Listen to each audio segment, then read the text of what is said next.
all about Manchester City's win against Real Madrid in the press in England and Spain today. Bernabeu sums up England. Meanwhile, in Spain, se derrumbó. Se derrumbó. It collapsed. Derrumbó. The collapse. That's the Madrid-based newspaper Marca. Meanwhile, in Catalonia, Barcelona, Mundo Deportivo says Feliz City, happy City. Stevie, you went, of course, with us yesterday. I'm intrigued to get your view on this game. I'll tell you what, I was impressed. Absolutely. You know, how many teams go to the Bernabeu and basically walk out the door deserved winners? Yeah. You know, at 1-0, I was thinking, how come Courtois comes up with 2 saves when he hasn't made a save for goodness knows how long?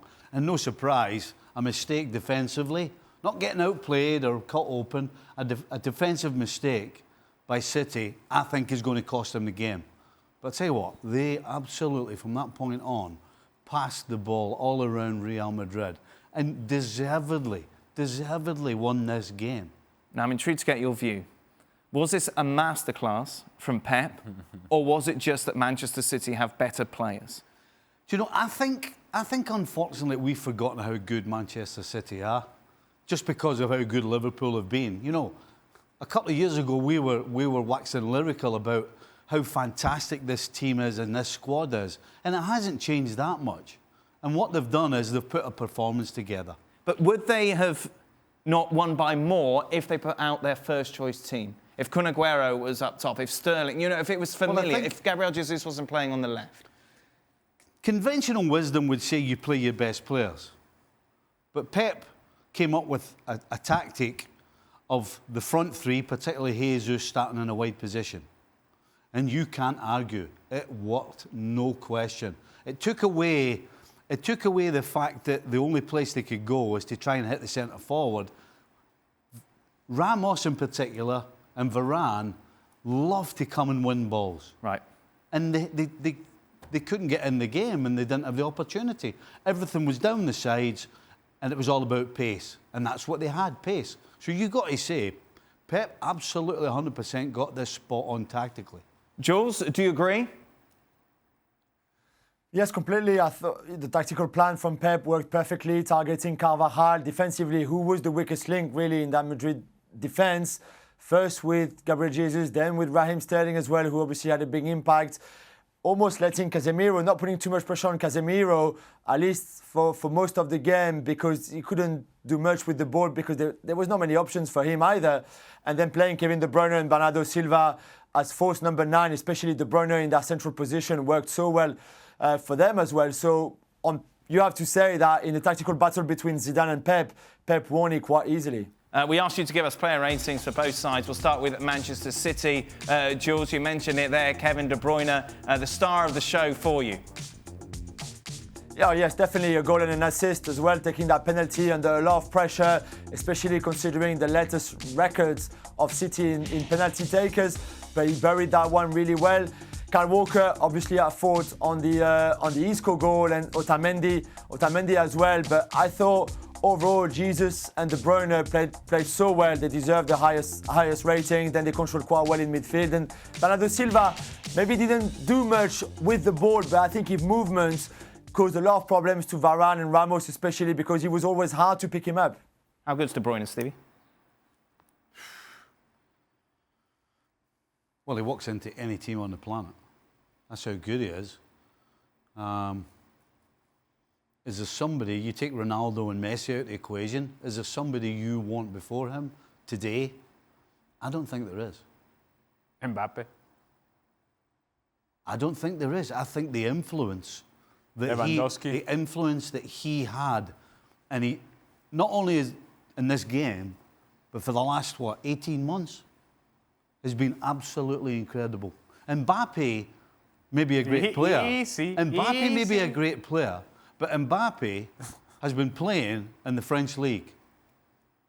Wait. If you want to make an argument, for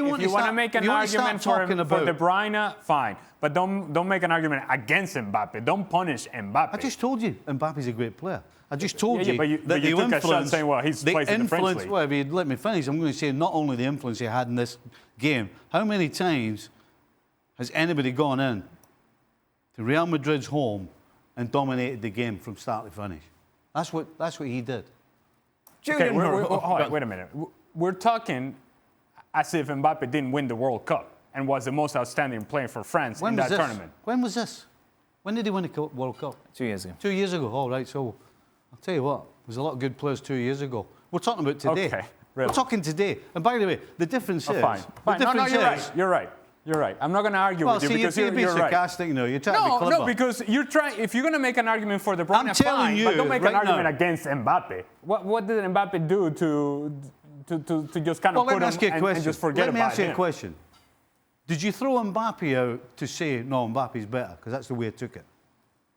Yeah, I think Mbappe's better. And I think Lewandowski's better. Well, that's fine. Listen, you can have your opinion. Okay. But don't poo-poo on mine just because you don't agree with it. I didn't poo-poo on yours. Well, you did. Your tone was completely poo-poo. Oh, you didn't like my tone? As if I was talking about some second-rate nomad who happened to have a good game. That's exactly how your tone was.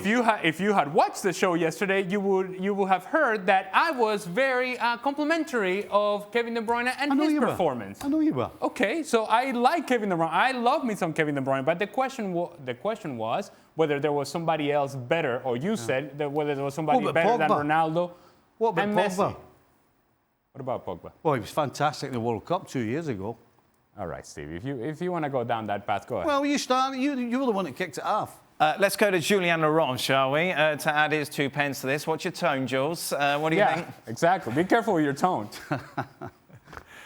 No, I mean, there's a lot of great players that I would have with Kevin De Bruyne in my team, but you have to say that when you play him in that position, I mean, actually, what's his best position? Because the game that he had as a second striker or false number 9 this season, in the first leg of the League Cup against United, he was exceptional. In the league game against Arsenal, albeit being Arsenal, he was exceptional at the Emirates. Last night, he was exceptional again.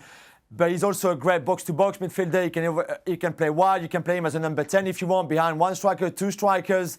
I think he could probably even play as a number 6 because he's that intelligent and he's got so much energy and so much ability on the ball that he's that type of player that one of the top 5 best players in the world right now, without a doubt. He, of course, set up Gabriel Jesus. Obviously, a debate that we've had previously on the show as to whether or not Jesus is the heir apparent to Kun Aguero. No, he's not. And I'm going to watch my tone when I say that. But no, he's not. I agree with you. Yeah. I agree with you. Use any tone you like, because I agree with you. Scored a big-time goal, though, yesterday. Missed a couple as well. Here's the thing. The job that Gabriel Jesus did yesterday, Kun Aguero would not have done for Manchester City. But the reason that Kun Aguero doesn't do that job is because he doesn't have to in order to stay on the field. Any other person outside of Pep Guardiola would have put Kun Aguero out there and play him as a center striker because he is your best striker. Now, Guardiola took a risk, took a chance, tactical approach. It worked for him, and nobody's going to criticize that and say anything other than, look, Gabriel Jesus did a job, and what a wonderful job it was. But this is not what your best out-and-out striker should be doing. You do it because he can do it for you, and he will sacrifice himself to be out on the field.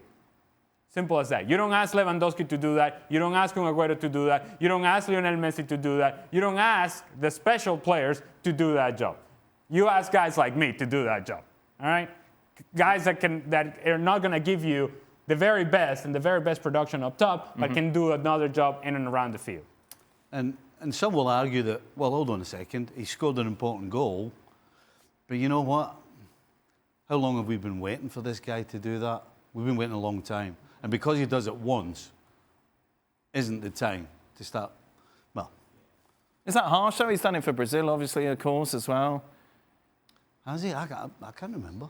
Of course. What goals are we talking about here? He scored. What big goals are we talking about?